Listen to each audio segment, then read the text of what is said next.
J'avais l'impression de donner le maximum pour cette équipe, pour ce maillot, pour mon pays. Et il y avait toujours des détracteurs. Donc encore une fois, de toute façon, tu ne peux pas le faire l'unanimité. Et même les plus grands ont toujours des personnes des détracteurs. Mais là, c'était injuste, en fait.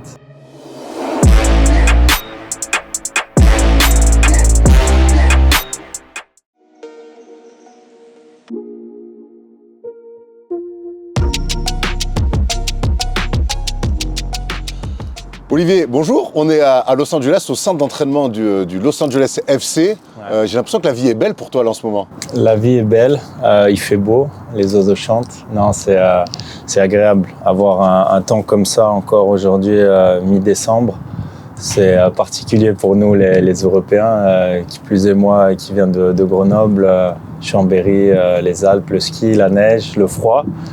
C'est agréable, c'est différent, on est loin de la maison, de la France, de la famille et des amis, mais c'est appréciable. Tu peux nous parler de ce choix, de cette volonté sur l'un des derniers chapitres de ta carrière de venir comme ça, comme on dit au basket, overseas, de choisir complètement une destination un petit peu exotique, comme on dit? Exotique, oui, mais c'est davantage pour le lifestyle, la qualité de vie, je dirais, l'expérience de pouvoir vivre aux États-Unis, découvrir ce magnifique pays qui a beaucoup de choses à offrir en famille et retrouver un pays anglophone aussi, moi qui ai vécu 9 ans à Londres. Ça a toujours été une envie, un désir de finir ici, ma carrière. Et ça, la cerise sur le gâteau a été que Hugo soit là après tant d'années partagé en équipe de France, en ayant joué quelques derbys l'un contre l'autre, que ce soit à Montpellier-Lyon ou Arsenal-Tottenham. On a partagé énormément de choses dans le foot ensemble et c'est un bon pote et nos familles s'entendent bien. Donc le fait de l'avoir en plus dans le même club ici à LA, ça a été super. L'adaptation s'est faite plutôt très bien et je suis heureux. Maintenant, je suis pas ici vraiment, disons, pré-retraite où j'ai vraiment envie de continuer à performer et c'est ce qui me donne envie de continuer à gagner des titres. Donc voilà. Des titres, tu en as gagné. L'année dernière, tu as gagné la Coupe des États-Unis, c'est comme ça qu'on appelle. Ouais. Cette année, la saison est finie, vous avez perdu en demi-finale de play-off et tu es en vacances. Mais quand on est en vacances aux États-Unis, on a 3 mois à gérer quand on se fait sortir à peu près un peu moins. Explique-nous là, dans la situation dans laquelle tu es, dans la gestion de ton corps et de ton physique. Là, je vous ai donné rendez-vous ici parce que je savais que j'allais venir m'entraîner. L'équipe a terminé, donc on a perdu en demi-finale de conférence. On a terminé il y a 2 semaines et ça fait 2 semaines que je continue à m'entraîner là avec un mec qui revenait de blessure. On était quelques-uns à venir. Aujourd'hui j'ai fait tout seul, mais voilà, c'est différent de l'Europe. Il y a beaucoup de vacances. C'est la première fois que j'ai 6 semaines et demie de vacances dans ma carrière. Ça a l'air presque te perturber d'avoir autant de vacances. Perturbé, non, mais disons qu'il faut que j'adapte mes habitudes. Je savais comment gérer 3-4 semaines en temps normal en Europe de vacances. Tu as besoin d'un repos physiologique d'environ 2 semaines et après, petit à petit, se remettre dans le bain avant la pré-saison avec l'équipe. Là, 6 semaines et demie, c'est beaucoup. Donc, j'ai eu l'opportunité de venir là avec le PC, le Performance Center, comme ils disent, ouvert jusqu'à la semaine prochaine. J'ai eu l'occasion de venir m'entretenir, quoi. Donc ça repousse un peu le repos que je vais avoir et aussi le retour au footing et à la préparation avant la pré-saison avec l'équipe. Ouais. Ça vaut quoi la MLS? Parlons un petit peu de ce championnat qu'on découvre de plus en plus chaque année. Ouais. Ça vaut quoi par rapport à ce que tu as connu en Europe, le très haut niveau? Alors j'ai été agréablement surpris quand je suis arrivé de l'intensité que les équipes mettaient dans les matchs et aussi la qualité de certaines équipes qui veulent jouer au ballon. C'est un championnat différent de ce qu'on peut connaître en Europe dans le sens où ça joue beaucoup en transition, en contre-attaque. Je le comparais un peu à la Première Ligue des années 90, tu vois, kick and rush, où on se pose pas de questions, pardon, on va pour gagner le match, on attaque et ça laisse un peu plus peut-être d'espace en contre-attaque. C'est pour ça que beaucoup d'équipes jouent en contre-attaque, en transition.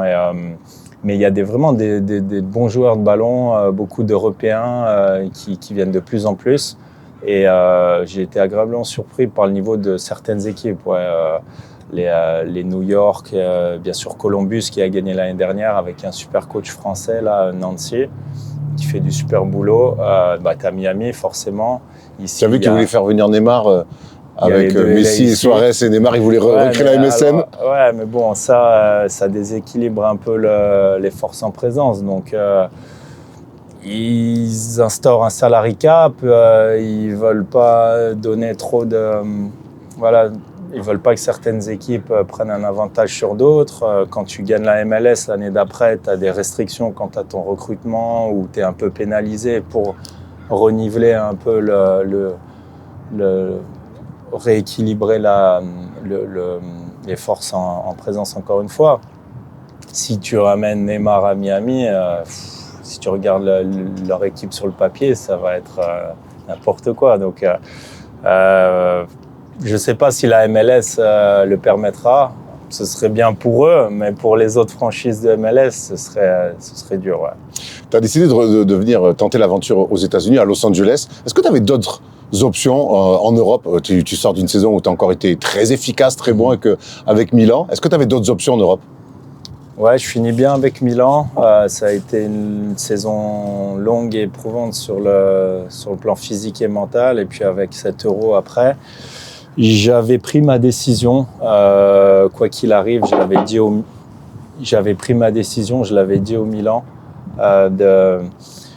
Mon envie de découvrir un nouveau challenge, une nouvelle vie.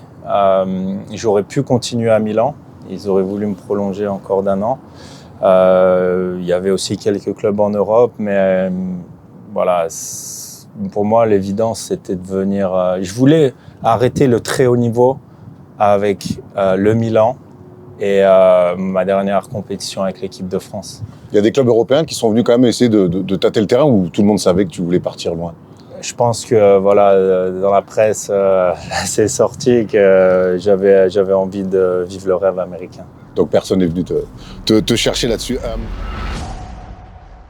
Depuis plusieurs mois, certains membres First Team ont rejoint Trade Republic. Et c'est d'ailleurs cette banque qui sponsorise cette vidéo. Grâce à eux, tu peux investir de l'argent automatiquement, sans avoir besoin de t'en occuper. Allez, on t'explique ça. Depuis janvier 2024, on utilise la carte Mirror, qui en plus d'être un magnifique objet, te permet surtout d'avoir du SafeBack. Le SafeBack à 1%, c'est en gros convertir les dépenses en investissement. Tous les mois, vos transactions payées en carte sont cumulées, puis réinvesties dans les plans d'épargne que vous aurez choisis. D'automatique, il n'a rien besoin de faire. Toi qui continues à suivre le basket et analyser chaque match sans avoir besoin d'analyser tes investissements, c'est cool, non? Autre avantage direct, celui de gagner 3% d'intérêt brut sur les fonds non dépensés. C'est-à-dire que l'argent présent sur vos comptes qui rapporte 0%, cette fois, vous rapporte de l'argent automatiquement. On va pas s'en plaindre. Et parmi les grandes nouveautés de 2025, tu pourras utiliser ton compte courant avec un IBAN français. Il y aura même l'arrivée du tout premier plan d'épargne en action sans frais sur les plans d'épargne. Si tu n'es absolument pas familier à tous ces termes, on te conseille de prendre le temps d'étudier la question d'abord, puis ensuite de télécharger l'application Trade Republic avec pour seul but de faciliter l'épargne, l'investissement et la dépense. T'es sûr, je le disais, sur la fin de ta carrière, il n'y a rien de méchant à dire ça, c'est l'âge qui parle. Quel regard tu as sur ta carrière fantastique, sur ton parcours, où on ne t'attendait pas aussi haut? Quel regard est-ce que tu arrives déjà à avoir du recul un peu? Ouais, de toute façon, on est plus proche de la fin que du début, donc j'ai aucun souci avec ça. Non, je l'ai déjà dit, je pense que voilà, ma carrière a surpassé tous mes rêves de gosse. Et quand tu fais le bilan, tu regardes en arrière et tu te rends compte que voilà, je suis tellement reconnaissant de tout ce que j'ai vécu. Je ne sais pas si j'aurais pu rêver mieux en fait. Donc en fait, le plus important, c'est de faire le maximum. On m'a toujours dit avec ce que tu as. Et je pense que c'est le cas pour moi. Et je suis un homme comblé aujourd'hui, c'est clair. Le premier gros coup de ta carrière, c'est ce titre exceptionnel avec Montpellier de champion de France. Ouais. Plus de 10 ans après, mais presque 15.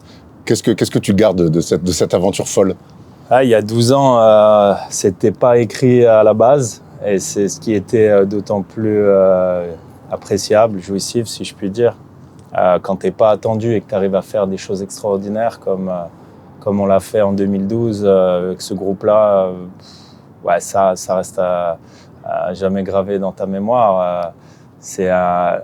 Voilà, pour ma deuxième saison en Ligue 1, finir meilleur buteur et gagner le championnat devant le Paris Saint-Germain des Qataris, déjà la première année, avec Pépé, avec Néné, Pastore et compagnie, quoi. Donc, je ne vais pas faire toute l'équipe, mais c'était un bel exploit et ouais, ça reste mon premier très très beau souvenir. Montpellier, Arsenal, Chelsea, Milan, tu as finalement après ça connu quasiment toujours le gratin européen. Tu as toujours cru en toi. Il y a eu des moments où ça a été plus dur des fois pour toi. Tu as toujours su rebondir et dans des super projets. Ouais. La vie de tous les jours de tout à chacun, que ce soit voilà, pour une personne qui fait un autre boulot ou pour un sportif de haut niveau, c'est pas tout beau tout rose, évidemment. Il faut que les jeunes l'intègrent. Il y a beaucoup de sacrifices à faire, il y a beaucoup de périodes difficiles, de doutes aussi, parce qu'on doute tous forcément un jour ou l'autre. Et dans ces moments-là, il faut s'accrocher. Je l'avais dit, je l'ai dit dans mon livre et aussi dans le documentaire qui était sorti sur moi. Ma force de caractère a fait que j'ai jamais baissé les bras dans ces périodes un peu plus délicates et j'ai toujours su rebondir. Et surtout, je suis fier d'avoir fait tous ces choix dans ma carrière parce que, comme tu l'as dit, j'ai eu l'opportunité, Arsène m'a donné l'opportunité de réaliser mon rêve de jouer en Première Ligue et ça, tout le monde le savait en France. Donc l'histoire après avec Montpellier, j'étais triste de partir, mais j'étais tellement heureux de réaliser mon rêve. Ça a été 5 années et demie extraordinaires, pouvoir évoluer à l'Emirates Stadium, jouer pour le club dont je rêvais quand j'étais petit, les franchises qui me faisaient rêver. Voilà, c'est pour ça que je suis vraiment reconnaissant de cette chance que j'ai eue. Et même après, le fait de partir à Chelsea alors que j'étais en mal de temps de jeu à Arsenal, puis gagner tous ces titres et après jouer au Milan, parce que moi, mon joueur c'était Shevchenko, voilà, porter le même maillot que lui. Non, je ne pouvais pas rêver mieux. Et j'ai surtout fait voilà, des choix dans ma carrière, des moments importants qui ont été décisif, je pense, et juste pour l'évolution de ma carrière. Tu parles de Shevchenko dans le style. Ouais. Ton style, il a souvent fait parler des fois en France. T'es un vrai numéro 9, t'es un vrai buteur, on va revenir dessus. Ton style, il a souvent fait parler en France, mais finalement, chaque fois qu'on t'a mis sur le terrain, ben ça a fonctionné pour les équipes. Comment tu vivais un petit peu des fois ces critiques autour de ton style ? Dans le football moderne, on a tendance à vouloir... les nouvelles générations dans le football moderne, on veut des mecs qui t'impressionnent dans la vitesse, dans les passements de jambes, dans les dribbles. Alors Arsène le disait, ça c'est vrai qu'Olivier a tendance à moins faire lever les foules quand il par rapport à peut-être Kylian par exemple, quand il prend la balle, il accélère. Mais il le fait autrement dans la surface et la finalité du poste d'attaquant, c'est de marquer des buts. Et j'en ai toujours marqué, et j'en ai marqué plutôt des pas mal aussi. J'ai une belle collection. Si on va sur YouTube, Olivier, tu dis, Arsène disait toi que tu faisais pas lever les foules. Moi, je suis sur YouTube, je marque Best of Goal Olivier Giroud. Ouais. J'ai l'impression que tu as été 3 fois Ballon d'Or. Hein. Non, c'est... La compile, elle est exceptionnelle. J'ai vu des vidéos des gens qui disaient, les enfants de Giroud... quand ils vont voir les vidéos de leur père, ils vont croire qu'il était plus fort que Pelé. Non, j'ai mis des très beaux buts, mais disons que j'ai un style différent, un peu atypique, tu vois. À l'époque, si j'avais joué peut-être 20 ans en arrière, 30 ans en arrière, il y aurait moins eu le débat, tu vois. J'aurais été peut-être moins remis en question. Après, c'est mon physique. Je peux paraître un peu de par ma taille, la façon dont je me déplace, peut-être un peu plus lent que les autres, même si j'estime que pour un grand, j'ai toujours eu quand même une certaine vivacité, decent vivacité, comme on dit ici. Non, c'est Ça a toujours été quelque chose contre lequel j'ai dû me battre et prouver peut-être plus que les autres. Rien n'a été vraiment donné au départ, donc tu sais d'où tu viens, par où tu es passé. À un moment donné, en équipe de France, on était plusieurs à être passés par le National et la Ligue 2. Voilà, c'est bien de se rappeler toutes les étapes de ta carrière, qu'est-ce que tu as dû faire pour en arriver là. Et ça te forge une espèce de force mentale quand on arrive à te critiquer sur ton style de jeu ou ton efficacité. Mais voilà, les stats sont là et les buts sont là et les trophées aussi. Donc ma carrière aujourd'hui parle pour moi-même. On ne peut pas plaire à tout le monde, mais en tout cas, je suis fier de tout ce que j'ai réalisé. Et encore une fois, est-ce que j'aurais pu faire plus ? Je pense pas. Qu'est-ce que tu penses de ce nouveau style, on le voit avec Luis Enrique avec le PSG, de jouer sans vrai neuf? Toi qui es un neuf pur. On a surtout vu que City, qui a voulu jouer sans neuf pendant longtemps, la fois où il gagne avec un neuf. Qu'est-ce que tu penses de cette nouvelle philosophie? C'est la philosophie de certains coachs espagnols, un peu à la barcelonaise, Luis Enrique, Pep Guardiola, qui va jouer sans neuf. Ça peut marcher parce qu'ils sont efficaces, ils marquent des buts, mais en tant que neuf, je peux pas te dire que c'est quelque chose qui me plaît de voir une équipe évoluer sans vrai neuf. Elles vont rarement au bout, ces équipes sans neuf aussi, quelque part. Ça dépend, mais bon, moi, si j'étais coach, je mettrais un vrai neuf, en tout cas. C'est quelque chose que tu veux faire, peut-être, coach, après? Bonne question. Je commence à y penser. Non, je pense pas. Coacher, même si j'aime bien, je pense avoir l'œil pour voir un peu les qualités sur certains joueurs, sur les joueurs, je veux dire, les jeunes. Je serais plus orienté vers toucher un peu à l'académie, être au contact de l'équipe première, faire un peu de management, tu vois, directeur sportif ou rentrer dans la direction d'un club, c'est quelque chose qui me plairait. J'ai cette légitimité et ce savoir, une carrière de presque 20 ans maintenant dans le football. Et je pense, j'ai envie de redonner un peu au football ce qu'il m'a apporté. Et ça veut dire donner sa contribution pour un club ou une institution. Donc je veux rester dans le foot, ça c'est sûr. Olive, on a parlé de Los Angeles, ta nouvelle équipe, on a parlé de Montpellier, d'Arsenal, de Chelsea, de Milan. Je veux qu'on parle de l'équipe où tu as peut-être le plus brillé, où tu as connu le plus de choses, c'est l'équipe de France. Tu es aujourd'hui encore, au moment où on fait l'interview, le meilleur buteur de l'histoire de l'équipe de France. Tu me disais, est-ce que tu aurais pu faire plus dans ta carrière? Est-ce que tu aurais imaginé être un jour le meilleur buteur de l'histoire de l'équipe de France? Non, ça fait partie des choses que tu peux pas imaginer quand t'es gamin. Alors oui, un jour j'ai dit... En 98, un certain 12 juillet, j'ai dit à mes potes d'enfance ouais, mais moi aussi un jour je serai champion du monde. J'imagine que beaucoup de petits l'ont dit. Mais c'était un rêve un peu fou. Évidemment que j'aurais jamais pensé ça, même au début de ma carrière, même quand je jouais en Ligue 1 en fait. Tu vas étape par étape. Moi, mon rêve de gosse, c'était de jouer un jour en première division. Après, ça a été l'équipe de France. Après, ça a été jouer la Ligue des Champions, enfin plus ou moins au même moment. Mais de là à devenir champion du monde, évidemment que c'est quelque chose unique. Et j'ai vécu des moments extraordinaires, vraiment au sens propre du terme, en équipe de France. Il y a eu des hauts, il y a eu des bas, mais ça reste la cerise sur le gâteau dans une carrière d'un athlète. 2018, c'est le climax, c'est ton meilleur souvenir de joueur NBA, de joueur de foot, des formations professionnelles, d'être champion du monde? Évidemment, ce 15 juillet 2018 restera jamais gravé dans ma mémoire. C'est le Graal pour un joueur de foot. Rien n'est au-dessus et beaucoup te le diront que l'équipe nationale. Voilà, représenter son club pour sa ville, c'est quelque chose, représenter son pays. Il n'y a rien au-dessus, donc ça te prend au cœur, tu vois, et tu penses à ta famille, aux générations passées, à tous ceux qui ont porté ce maillot.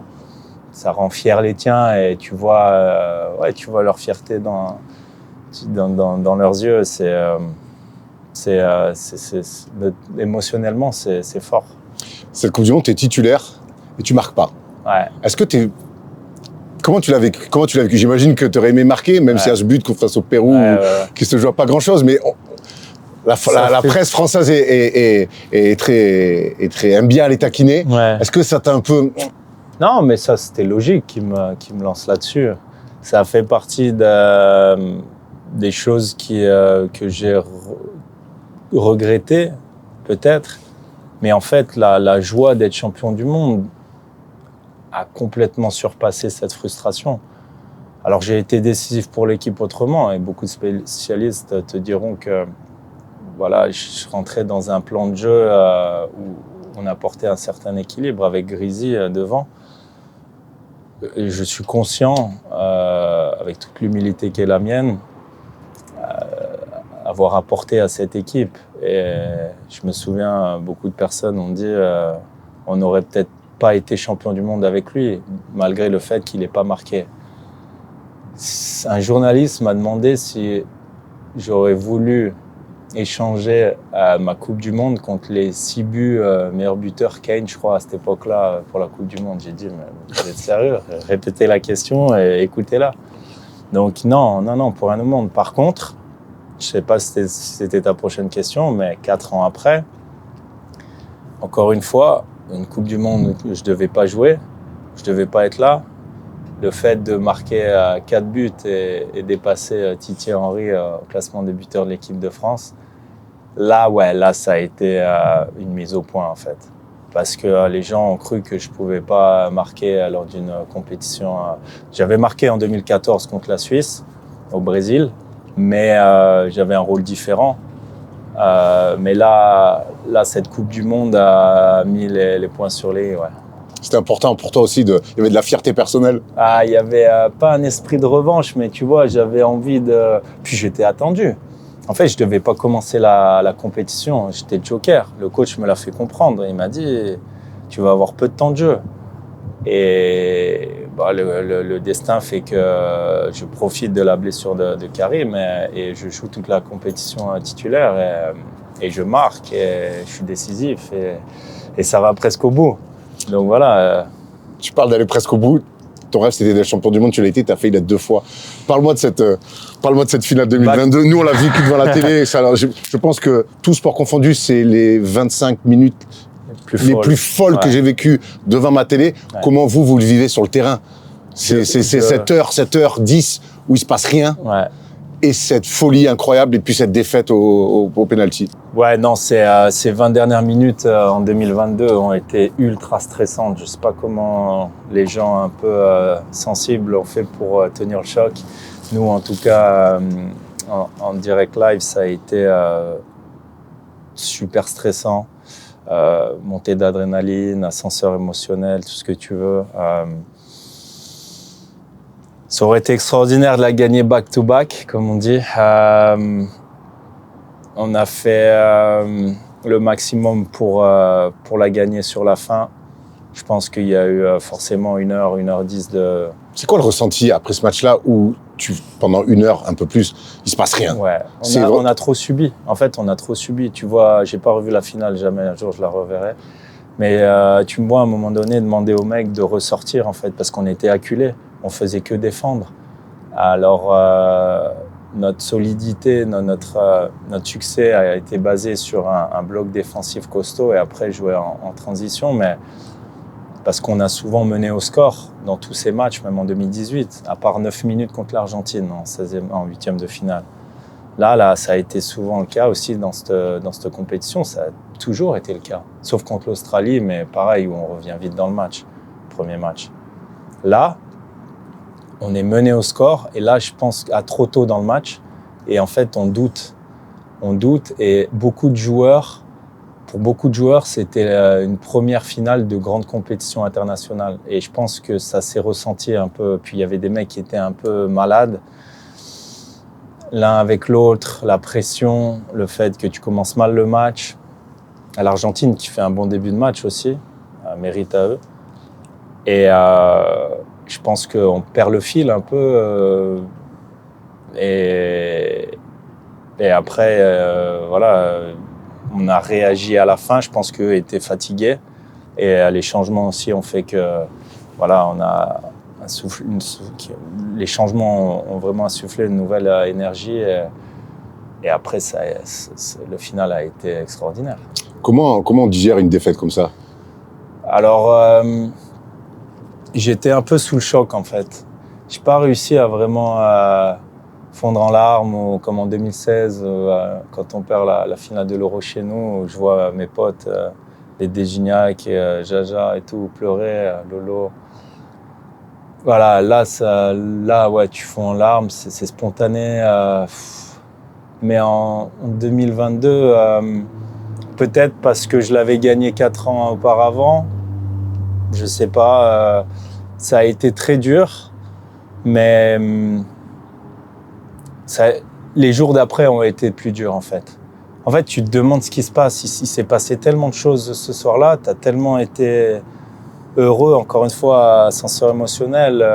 Tu es en bas, tu reviens, tu vas peut-être pas le faire. Puis après, les pénaltys, c'est cruel, quoi. Mais on a rendu les Français tellement fiers lors de cette compétition. On l'a vu quand on est rentré à Paris, place de la Concorde, là où ils nous attendaient.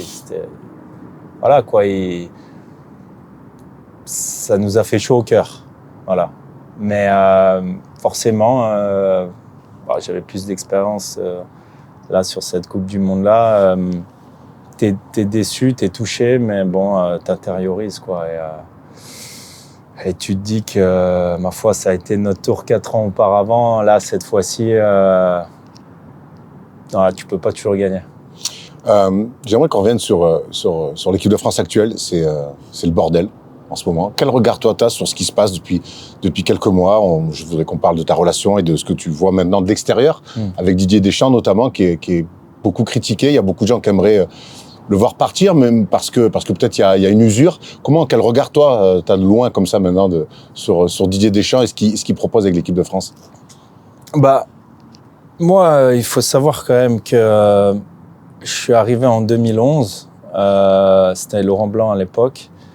Le coach Deschamps est arrivé en 2012. Il a quand même fait 12 ans, so far, jusqu'à maintenant. Presque au top en équipe de France. Voilà, il a fait quart de finaliste en 2014. Il a perdu contre les champions du monde. 2016, il fait finale. 2018, on gagne. 2021, je dirais que c'est celle qui reste un peu amère. Période de Covid et tout.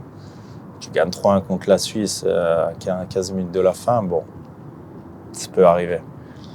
Mais 2022, on va presque au bout. Ça se joue sur rien. 2024, on va en demi-finale et on perd contre le champion d'Europe. Donc, en fait, t'as beau dire ce que tu veux, quand même, Deschamps, respect, parce que il a amené l'équipe de France tout en haut et il a resté autant d'années en équipe de France. Franchement, respect.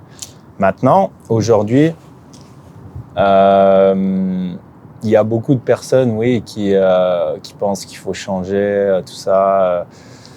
C'est pas facile pour lui aussi. Il a une nouvelle génération qui arrive. On a tourné la page avec le départ d'Hugo, de Raph Varane, de Blaise, de Steph, de Grisi, de moi-même. J'en oublie peut-être d'autres, mais voilà. Est-ce que cette nouvelle génération, c'est une page le discours Deschamps, il peut encore marcher? Non, il faut simplement du temps. Tu peux pas perdre autant de cadres en si peu de temps et vouloir regagner tout de suite, malgré le potentiel incroyable qu'il y a en équipe de France. Il faut simplement du temps. Il faut que les mecs ils prennent de l'expérience. Il y a beaucoup de nouveaux joueurs qui ont peu de sélection et peu d'expérience au très très haut niveau. Il y a une alchimie à trouver, un équilibre. Parler tactique, comment est-ce qu'il faut jouer, où est-ce qu'il faut mettre certains joueurs. Il y a des leaders qui se dégagent dans cette équipe, mais ça va prendre du temps. Et aujourd'hui, ils sont en demi-finale de Nations League. On croyait qu'ils n'allaient pas jouer les phases finales. Ils vont préparer la Coupe du Monde 2026 qui va se dérouler ici. Et je serai là pour les supporter et je leur souhaite tout le meilleur. Il faut être un peu patient. Alors, on est trop exigeant avec cette équipe de France. On a tellement été habitués à nous voir là que oui, c'est dernier carré minimum. Et encore, l'Euro et ces derniers carrés, on est tous frustrés. Eh ouais, c'est ça. Il y a tellement un il y a le fond, il y a la forme aujourd'hui. Il y a le fond, il y a la forme. C'est vrai. Mais bon, c'est un gagneur, c'est un compétiteur et au final, qu'est-ce qu'on regarde? C'est les résultats. Donc après, je veux bien que quand on gagne, enfin, deux poids, deux mesures. Quand on gagne et quand on n'est pas super bon, on va rien lui reprocher. Après, quand on arrive en demi et qu'on est moins bon, forcément, voilà, on remet en question un peu la qualité du jeu. Mais je pense que le bilan, il est très, très positif. Et voilà, après, c'est pas à moi de décider ou de te dire s'il faut du changement ou pas. Parce que le fait qu'il y ait Zidane en fond comme ça, qu'attendent, ça aide pas aussi à aller pousser ce débat-là un peu plus, encore plus. C'est que tu l'as le prochain en fait. T'es censé l'avoir. Ouais, ça fait quelques années qu'ils en parlent. Il faudra trouver le bon moment pour ce changement-là. Mais j'ai pas trop. Je veux pas en rajouter plus par rapport à ça. En tout cas, je sais ce que je dois au coach. On a vécu des hauts et des bas ensemble, mais voilà, au final, tu peux être que reconnaissant de la confiance qu'il m'a donnée et qu'il a donnée à certains joueurs. Et tu peux pas oublier tout ce qu'on a partagé. Tu parlais de pages qui se tournent, tu parlais d'Antoine Griezmann. Tu as été surpris de son départ et de la manière dont il est parti? Tu le savais, toi? Peut-être lié à... Non, je pense que c'est peut-être lié au fait qu'il a perdu beaucoup de potes de sa génération qui sont partis, comme je te l'ai dit tout à l'heure, et peut-être la déception de l'Euro. Et la déception de ne pas être capitaine? Ça a pu jouer. Il aurait dû être capitaine pour toi? Logiquement, légitimement, ça aurait pu jouer. Joker.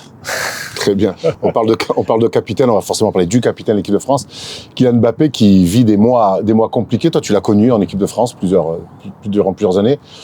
Tu es surpris de voir tout ce qui se passe, son adaptation compliquée au Real, ses affaires extrasportives, de fait qu'il ne vienne pas en équipe de France, tout ce raffut autour de lui? C'est quelqu'un qui a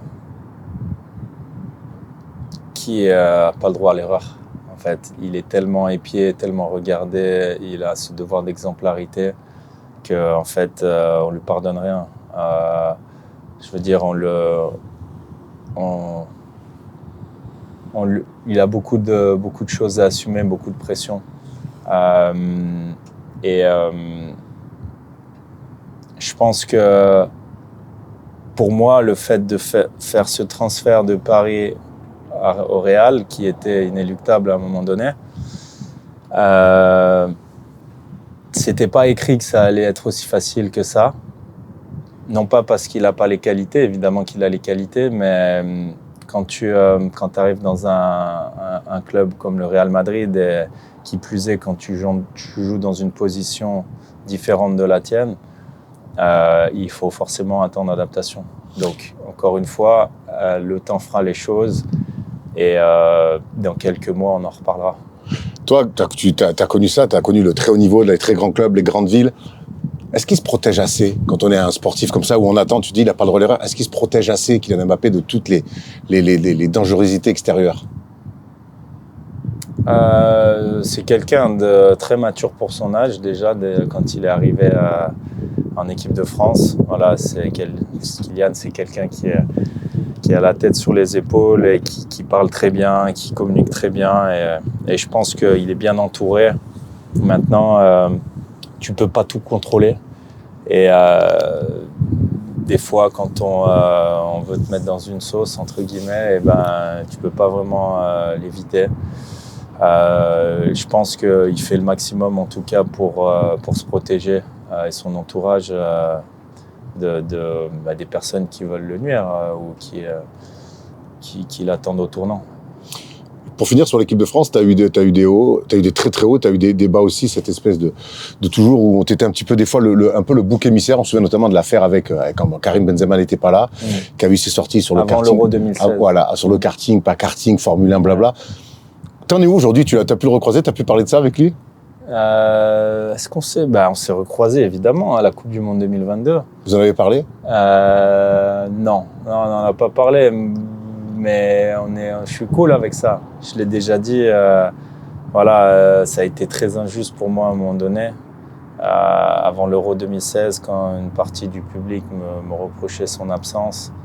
Quand je marque un super but à Nantes sur une passe de Polo et qu'après j'en rate une autre. Mais je sors, j'ai marqué pour mon pays et il y a des sifflets. Et l'équipe le lendemain qui titre le mal aimé. Ça m'a fait mal. Ça m'a fait mal parce que j'avais l'impression de donner le maximum pour cette équipe, pour ce maillot, pour mon pays. Et il y avait toujours des détracteurs. Donc encore une fois, de toute façon, tu ne peux pas le faire à l'unanimité. Et même les plus grands ont toujours des personnes des détracteurs. Mais là, c'était injuste, en fait. C'était injuste et ça a été une période difficile, comme je l'expliquais. Maintenant, encore une fois, je me suis mis, j'ai mis le bleu de chauve, je me suis concentré sur le terrain et 3 jours après, on joue l'Écosse et je mets un doublé et une belle matchère du droit. Donc et l'Euro, je mets 3 ou 4 buts et je fais un bel Euro. Mais ça a été une période très difficile, et les gens s'en souviennent pas.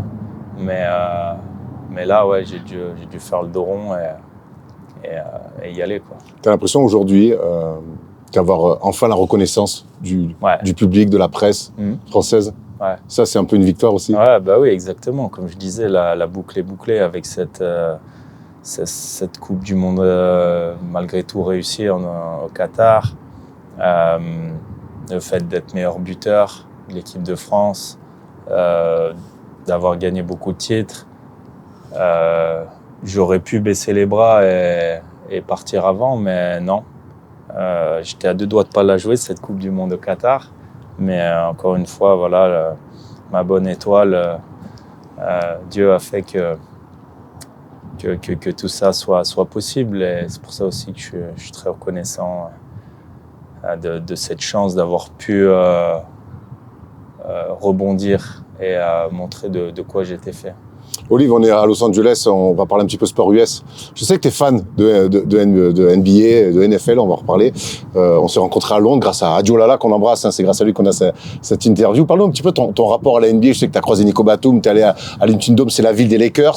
Parle-nous un petit peu de ton rapport au basket et à la NBA.